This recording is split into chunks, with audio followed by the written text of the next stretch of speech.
May arthritis ka? Pangkaraniwang tumatama yan sa mga tao nasa 50 pataas. Pwede kasing umihina ang joints at nadadamage mga ito throughout our lifetime. Kasama sa mga joints ang joints ng kamay, balikat, likod, bewang, tuhod, pati na rin mga paa. Kaya kahit alin dyan kapag tinamaan ka ng arthritis, pwede yan manakit.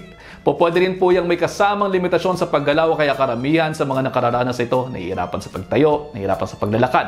Ilan sa mga risk factors ay ang paninigarilyo, mataas sa timbang, family history at kung mayroon kayong inactive lifestyle. Pagdating naman sa pagdadiet, mainam na iwasan ng mga pagkaing mayroong matataas na purines dahil pwede pong tumataas din ang uric acid. Kung magkakaroon pa kayo ng gouty arthritis, ayan, yan mangyayari dyan. Ang mga usual naman na pagkain matataas sa purines ay ang mga sumusunod. Mga seafoods, laman loob, makakaroon ng pagkain, alak, pati na rin po mga isdang nagsisimula sa letrang T, maliban sa tilapia. Baka may magtanong pa sa inyo kung ano daw yung mga yon. Common sense lang, itanong lamang po sa inyong mga sarili kung nagsisimula ba sa letrang T. Tambakol, tamban, tanige, tulingan, at iba pang nagsisimula sa letrang T. Okay lamang po bang gamitin natin ang ating common sense? At ayun, kung may natutunan, pakipusuan, hanggang dito na lamang muna, mag-iisang minuto na to. I hope you're all 1 minute wiser. I'll see you next time. Ingat!